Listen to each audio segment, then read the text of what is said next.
करीब 2 साल पहले की बात है। मैं 30 मार्च शायद 2018 रहा होगा। मेरे अपने जन्मदिन से एक दिन पहले मैं वंदे भारत एक्सप्रेस पकड़ के इलाहाबाद गया।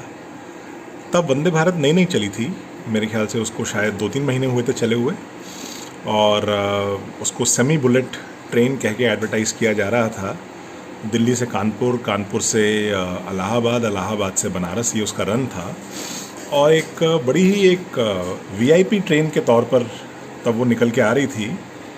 तो मुझे ट्रेन से ट्रैवल करने का शौक़ तो है ही, तो मैंने कहा कि भाई मैं भी क्यों ना वंदे भारत में इलाहाबाद ही घूम के आऊँ।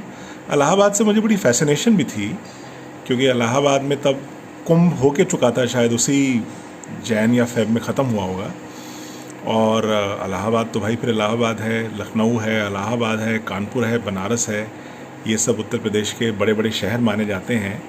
इनमें से हर शहर का अपना एक कल्चर है, हर शहर का अपना एक तरीका है, तौर तरीका है, अपनी एक भाषा है। तो भाषा की तो क्या बात कहें। हमारे लखनऊ के जो दोस्त हैं वो भैया कह के बात करते हैं। कल भैया आए थे, भाई भैया ने तो कमाल कर दिया।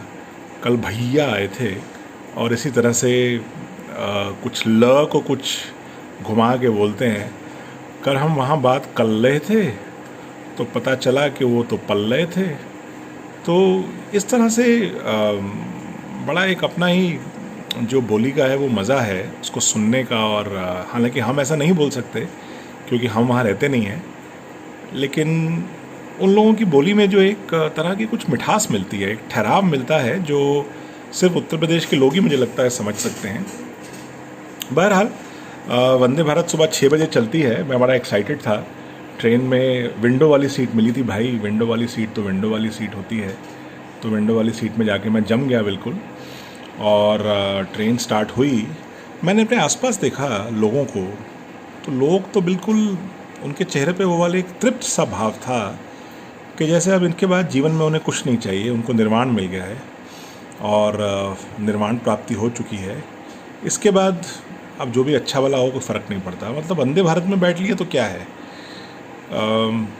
कुछ लोग ऐसे एस्पिरेशन रखते हैं कि भाई बिज़नेस क्लास में जाएं, फर्स्ट क्लास में जाएं प्लेन के, और कुछ लोग हमारी तरह होते हैं छोटे मोटे बेचारे जो वंदे भारत में इकोनॉमी क्लास में बैठ के ही खुश हो जाते हैं। तो कुछ हमारे ही भाई बंद थे, लेकिन जो अपने चेहरे पे खुशी थी, मतलब कुछ तो उसमें एक डेफिनेट एक मेनिया में लग रहे थे। मुझे ऐसे लग रहा था कि अपनी सीट से उछल के नीचे ना गिर जाए खुशी के मारे, और कहीं अगर खिड़की खुलती हो तो खिड़की खोल के कहीं ऐसा ना हो कि छलांग मार दें ट्रेन से बाहर। इतने खुश लग रहे थे, बिल्कुल जैसे स्प्रिंग लगाओ छोटा सा नीचे उनके बम्स के, ऐसे अपनी सीट पे बैठे बैठे उछल रहे थे। तो हमारे साथ जैसे कि ज़्यादातर होता है कि एक बंग बंधु हमें, हमारे बांग्ला भाई जो कि बनारस में रहने वाले थे, उनका नाम तो मैं नहीं पूछ पाया, कुछ रहा होगा, मुखर्जी चटर्जी कुछ नाम रहा होगा, और वो अपने पूरे परिवार के साथ ट्रैवल कर रहे थे। उसमें उनकी मिसेज थी, मिसेज जिसे कहते हैं, मिसेज थी, और उनकी एक डॉटर भी थी जो कि मुझे लगता है लेट 20s में रही होगी, लेकिन वो उछल कूद ऐसे कर रही थी जैसे वो शायद 12 साल की बच्ची है। मतलब कभी वो चीखती थी खुशी के मारे पापा पापा करके, कभी वो सेटल डाउन हो जाती थी, कभी अपनी माताजी से कहती थी कुछ चीख पुकार करते हुए। तो इस तरह से कुछ बड़ा फेस्टिव सा माहौल था ट्रेन में। और नाश्ता परोसा गया। जब आपने ट्रेन से ट्रैवल किया है तो आपको पता होगा ज़्यादातर नाश्ता कैसा होता है। पिछले हफ्ते का बना ऑमलेट दे देते हैं, कुछ ऐसे ब्रेड के पीस दे देते हैं जो खाने मुश्किल होते हैं। अगर आप कटलेट मांगें तो वो लगता है कि कुछ ख़ास तरह के आलू रेलवे ने प्रोक्योर किए हैं जो बिल्कुल टेस्टलेस हैं। शायद जो मंडी में शाम को बच जाते हैं कि पिछले हफ्ते भी नहीं बिके, इस हफ्ते भी नहीं बिके, वो वाले आलू लेकर रेलवेज़ अपना नाश्ता बनाता है। तो उस तरह का होता है। लेकिन सरप्राइज़ की बात यह है कि बड़ा एक कुछ मॉडर्न लुकिंग नाश्ता था भाई। इसमें आपको चॉकलेट डोनट्स थे, और साथ में एक कुछ अजीब सी एक ब्रेड थी। ब्रेड क्या थी, जैसे रोल होता है ना, जैसे एक आप कह सकते हैं, आपने बेकरी पे देखा होगा आजकल बड़े बड़े आइटम्स मिलते हैं, कप केक भी नहीं था, कुछ एक तरह की ब्रेड थी। तो जो हमारे बंगाली बंधु साथ बैठे थे वो तो काफ़ी इमोशनल हो गए इस नाश्ते को देखकर। चॉकलेट डोनट उनको प्राप्त करके ऐसा लगा कि आज पहली बार ज़िंदगी में किसी ने उनको भी पहचाना है, उनकी भी कुछ आज पहचान हुई है कि उनको चॉकलेट डोनट का नाश्ता मिला है और आखिर भगवान ने उनकी सुन ली। तो उनके चेहरे पे ये तृप्त से भाव आ रहे थे, बल्कि मुझे तो लगा कि शायद कुछ आंसू आंसू भी निकल आए उनके, शायद मैंने अगर ठीक से देखा उन्हें तो। और उनकी डॉटर बड़ा जुट गई इंटरनेट पर रिसर्च करने पे, और उसने अनाउंस किया थोड़ी देर बाद कि बड़ी ऐसी एक चीखती हुई आवाज़ में, जैसे तूफ़ान से पहले कोई आवाज़ आती है, कि बाबा ये तो क्रॉस वॉ है। अब भाई हम जैसे देसी लोग, मतलब जलेबी समोसा लड्डू खाने वाले, अगर आप उन्हें डोनट दे दें और साथ में क्रॉस वॉ दे दें तो भाई मैं तो अपनी सीट से ऑलमोस्ट गिर ही गया था। इतनी जगह नहीं थी कि मैं पूरा गिर जाऊं, वरना मैं गिर ही जाता शायद। और हमारे जो साथ बैठे थे, हमारे दास गुप्ता जी या चैटर्जी जी, उनका तो मतलब उनके चेहरे से तो अब आंसू छलक रहे थे कि किसी ने इतना प्रीमियम नाश्ता मतलब वंदे भारत के इकोनॉमी क्लास में दे दिया। खैर नाश्ता निपटा, ट्रेन बिल्कुल वक्त पर इलाहाबाद पहुंच गई। मैं बड़ा एक्साइटेड था, लेकिन मैंने निकल के महसूस किया गर्मी बहुत है। मतलब टेम्परेचर ऑलरेडी 40 डिग्री सेल्सियस हो गया था। हालांकि मार्च ही था, अभी 30 मार्च ही था। तो मैंने कहा कि भाई आसपास जाके खाना खाया जाए, भूख लग रही है। लंच नहीं दिया गया था। तो मैं रिक्शे वाला, मुझे एक रिक्शा भी इतने साइज़ का था कि मैं बड़ी मुश्किल से फिट हुआ, और मैं ऐसा फिट हुआ कि उतरना फिर मुश्किल हो गया। तो मैं गया वहाँ पर, सिविल लाइंस में गया, और मुझे बड़ी खुशी हुई देख कर के इंडियन कॉफ़ी हाउस वहाँ पे अभी तक सर्वाइविंग था। और ये सर्वाइविंग कहना ही ठीक होगा, क्योंकि बिल्डिंग तो ऐसी लग रही थी जैसे कि 1857 की जो क्रांति हुई थी, पहली जंग हुई थी हमारी आज़ादी की, कि उसमें डैमेज हो गई हो, कुछ इस तरह की बिल्डिंग थी। और उसके अंदर वो जो पंखे लगे होते हैं, वो लंबा सा एक वो रॉड होती है, वर्टिकल रॉड, उससे टंगा हुआ पंखा था। और जिस तरह से वो चल रहा था बड़ा ख़तरनाक लग रहा था।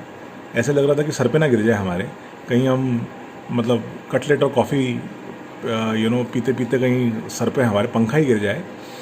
और एक आध जगह पंखा चल भी नहीं रहा था। तो बहुत गर्मी थी, लेकिन भाई अब एक्सपीरियंस तो करना ही होता है। अब इतनी दूर से आए और इंडियन कॉफ़ी हाउस में नहीं गए, तो फिर क्या किया। और वेटर्स भी बिल्कुल कुछ 1960s वाले निकल के लग रहे थे, जो कि खाना वगैरह सर्व कर रहे थे। तो थोड़ा बहुत कुछ लिया, मतलब एक ऑमलेट ऑर्डर किया, जो कि गलती हो गई ऑर्डर करके। मुझे लग रहा था कि वो भी 1857 का ही था। और कॉफ़ी थी जो थोड़ी ज़्यादा फ्रेश थी, शायद 50 साल पहले ब्रू की गई हो। खैर टेस्ट की ऐसी जगह पे आदमी टेस्ट की बात तो नहीं कर सकता है, एक्सपीरियंस की बात कर सकता है। तो मैंने बड़ी खुशी खुशी कॉफ़ी पी। हालांकि मुझे बार बार ये लग रहा था कि ये कप जो है, ये मतलब 50 साल से ये भी धोया नहीं गया है, लेकिन चलो पी ली कॉफ़ी, क्या फ़र्क पड़ता है, कोई बात नहीं। उसके बाद मैंने कुछ वेटर से बात की, कुछ मैनेजर से बात की। मैनेजर साहब कुछ 1970 से वहाँ जमे हुए थे। ये भी एक बड़ी रिमार्केबल बात है कि भाई इतने सालों से कोई 30 साल से एक ही जगह पे नौकरी कर रहा हो, वो भी इंडियन कॉफ़ी हाउस जैसी जगह में, जो कि धीरे धीरे एक एक ईंट कर करके लग रहा था कि गिर रहा है, और अगले 10 साल में कोई आएगा तो उसको वहाँ खंडर ही दिखेगा। लेकिन गहमा गहमी बड़ी थी। मतलब हमारे यूपी के जितने तिवारी और हमारे जो भी शुक्ला, तिवारी, चतुर्वेदी, त्रिवेदी, जितने भी हमारे जन बंधु हैं, वो जमे हुए थे अपनी पॉलिटिकल डिस्कशंस करने में। बीच बीच में कुछ नाम आ रहे थे, कुछ सोशलिज्म, कैपिटलिज्म, फलाना ढिमकाना। मतलब वो इतना ज़्यादा बिजी थे कि उसमें कि अगर उनको सर पे मुक्का मार के भी पूछा जाए कि भाई क्या कर रहे हो, तो उनमें से कुछ लोगों को ध्यान ना आए। बिल्कुल उनका एक एक्यूट कॉन्सेंट्रेशन था अपने पॉलिटिकल डिस्कशन में। और मुझे ऐसा शक था कि कुछ लोग ये घर वर छोड़ चुके हैं, शायद यहीं आसपास पड़े रहते हैं, और जैसे ही सुबह कॉफ़ी हाउस खुलता है अंदर आके कॉफ़ी ऑर्डर कर देते हैं और बस पॉलिटिकल डिस्कशंस अपनी चालू कर देते हैं। तो ये पॉलिटिक्स जो है, ये ओपियम ऑफ द मासेस मुझे आज तक कभी समझ में नहीं आया। सोशल मीडिया पे भी छाया हुआ है, ऑफलाइन भी छाया हुआ है। ये क्या चक्कर है भाई इंडिया में, ये पॉलिटिक्स हमारे सर पे बोलता है। मतलब वोट हम देते हैं कास्ट और कम्युनिटी के हिसाब से बिना सोचे, और डिस्कशन हम उसमें ऐसे करते हैं, उसके पूरे बघिए खेड़ देते हैं। ये मुझे आज तक बात समझ में नहीं आई। खैर चलिए, कुछ खाना पीना जो भी हो गया, वहाँ पर मैं बाहर आया तो क्रीम बेल का एक पार्लर मिला मुझे, और उसको देख के ऐसा लग रहा था कि थोड़ा प्रीमियम तरह का है। तो देखिए, छोटे शहरों की एक अपना ही एक अलग क्वेंट सी बड़ी लाइफ होती है, एक अनोखी लाइफ होती है कि इवन क्रीम बेल जैसी ब्रांड जो है, क्रीम बेल अपने आप में नाम ही बड़ा अजीब सा है, क्रीम घंटी, उसकी भी प्रीमियम कुछ अटैचमेंट उससे हो सकती है, कुछ प्रीमियम कॉनोटेशन हो सकती है। ये भी एक अजीब सी बात है। खैर आइसक्रीम अच्छी थी। जो चला रहे थे उनका नाम यादव जी था, तो मैंने यादव जी से बात की कि भाई मैं दिल्ली से आया हूँ। तो उनको बड़ी हैरानी हुई कि भाई ये आदमी, अब तो मेला वेला भी ख़त्म हो गया, ये अब क्या करने आया है, और सफ़ेद बाल, और 30 मार्च को यहाँ आया है इतनी दोपहर में, और यहाँ क्रीम बेल की आइसक्रीम खा रहा है, और दिल्ली से क्या ये क्रीम बेल की आइसक्रीम खाने आया है। तो उनको मुझे समझाना पड़ा कि देखिए मैं तो एक यात्री हूँ, ट्रेन पे घूमने का शौक़ है। तो इस बात से उनको और शौक़ लगा कि ट्रेन से घूमने का शौक़, उन्होंने सोचा कि वो कोई नौचंदी एक्सप्रेस जो चलती है मेरठ से लेकर कहाँ जाती है, या कोई पैसेंजर गाड़ी जो कि पलवल से चलती है तो कोसी कला रुक जाती है, कोसी कला से चलती है तो राजा की मंडी रुक जाती है, कि ऐसी ट्रेन पे घूमने का शौक़ किसको हो सकता है। तो मुझे उनको समझाना पड़ा कि भाई मैं वंदे भारत से आया हूँ, और ये मेरा बस वंदे भारत से आना ही मेरा उद्देश्य था, मैं वापस जा रहा हूँ शाम को। खैर चलिए, यादव जी को मेरी बात समझ में आए ना आए उससे क्या फ़र्क पड़ता है। बड़े लोगों को बात समझ में, ज़िंदगी में आपको समझने वाले कितने लोग होते हैं भाई। कई बार तो आपकी अपनी मिसेज या आपके अपने मिस्टर आपको नहीं समझ पाते हैं, तो यादव जी तो बहुत दूर की बात है। तो खैर चलिए, वापस आया, मैं स्टेशन पे आया। अभी 3 घंटे थे ट्रेन के आने में। तो कुछ जो हमारा होता है सामिश निरामिश भोजनालय, उसमें गया। बड़ी ज़्यादा गर्मी थी, और वहाँ पे किसी तरह से मैंने एक टोस्ट, ब्रेड जैम टोस्ट, और यही मिला मुझे, और चाय पी मैंने। चाय पीना मतलब उसमें ऐसा था कि मतलब आप जैसे बाहर लू चल रही है और आप उसमें चाय पी रहे हैं। खैर चलिए, स्टेशन पे अनोखी बात ये थी कि इतनी गर्मी थी, पंखे नहीं चल रहे थे, और ठंडा पानी बॉटल्स में तो उपलब्ध था, लेकिन वैसे जो कूलर भी लगे हुए थे, ठंडे पानी के कूलर्स लगे हुए थे, वो चल नहीं रहे थे। तो मैंने स्टेशन मास्टर का कमरा देखा, मैं उसमें चला गया। मैं स्टेशन मास्टर साहब भी मिल गए, वो खुद तो एसी में बैठे थे, उनके ऊपर एक स्प्लिट एसी चल रहा था, और बिल्कुल उन्हीं के ऊपर चल रहा था, जैसे कि उन्होंने कब्ज़ा कर लिया उस पर। तो मैंने उनसे कहा कि भाई ये क्या मजाक है, बाहर इतनी गर्मी है, कुछ पंखे तो चलवा दीजिए स्टेशन पर। तो वो मुझे देखते रहे, उनको लगा पता नहीं ये कौन है, कहाँ से आया है, क्यों आया है, इस धरती का है भी कि कहीं ये कुछ हेलिस कॉमेट पे चढ़ के यहाँ पे इसने लैंड किया है अभी। तो बड़ी देर तक मुझे ऐसे घूरते रहे। मैंने कहा भाई आप घूर क्या रहे हैं, आप पंखे चलवाइए बाहर। कहते हैं देखिए जी पंखे नहीं चलेंगे। मैंने कहा क्यों, ख़राब है क्या? कहते हैं जी ऑर्डर नहीं आया। मैंने कहा भाई किसका ऑर्डर नहीं आया? कहते हैं जी प्रशासन का। तो मैंने कहा प्रशासन का ऑर्डर नहीं आया तो लाइए आप, उसमें क्या है, वो तो आप ही का वेट कर रहे होंगे ना भाई, कि आप उनसे पूछे तो वो आपको ऑर्डर दें। कहते हैं नहीं जी वो अपने आप आ जाता है। मैंने कहा भाई ये भी अजीब बात है, अपने आप कैसे, मतलब कोई दैवी शक्ति है कि अचानक ही रात को बिजली गरजेगी और आपके पास ऑर्डर आ जाएगा? तो वो कहते हैं नहीं जी 15 अप्रैल को पंखे चलेंगे, उससे पहले नहीं चलेंगे। मैंने कहा भाई जब इतनी गर्मी है बाहर, इस समय 40-41 डिग्री सेल्सियस चल रहा है, लू चल रही है, ये लोग बेचारे बाहर पड़े हुए हैं, अभी ट्रेन आने में किसी के 2 घंटे हैं, किसी के 3 घंटे हैं, तो चलवाने में क्या कष्ट है आपको? कहते हैं नहीं जी ऐसी नहीं चलेगा, वो तो दैवी शक्ति ही कोई चलाएगी, पंखा नहीं चलेगा। चलिए, अब आपको तो पता है कि सरकारी लोगों से बात करना, मतलब जैसे कई बार आप आदमी ईंट की दीवार से सर मार ले तो शायद ज़्यादा असर हो जाए, आपका सर फूट जाए या दीवार फूट जाए। स्टेशन मास्टर साहब तो मुझे लग रहा था कि फूटने वाले नहीं है, और वो अपने एसी के मज़े ले रहे थे बिल्कुल। और मेरा तो मन किया उनके सामने ही बैठ जाऊं, लेकिन फिर मैंने कहा कि उनको और कष्ट होगा, तो मैं थोड़ा सा घूमने के मूड में था। मैंने कहा चलो बाहर चलते हैं। तो AH व्हीलर पे गए। हिंदी साहित्य का एक दुकान थी, प्रेमचंद की कहानियाँ वहाँ से ले ली, और एक भगवान की दया से एक छोटा सा एसी वेटिंग रूम चल रहा था, उसमें जाके बैठ गए। बहुत भीड़ थी उसमें, बैठने की जगह नहीं थी, चलो खड़े हो गए, कोई बात नहीं। तो आती बार वापस वंदे भारत में हम लोग आए, तो वंदे भारत में आती बार कोई व्लॉग बना रहा था। ये ट्रेन ब्लॉगर्स होते हैं बड़े सारे, जैसे हमें आजकल शौक चढ़ा है ये व्लॉग श्लॉग करने का, तो ये तो बहुत पहले से लोगों को बुखार है इसका। हमें तो अभी भी ज़ुकाम हुआ है, लोगों को तो पूरा पूरा बुखार हो चुका है इसका।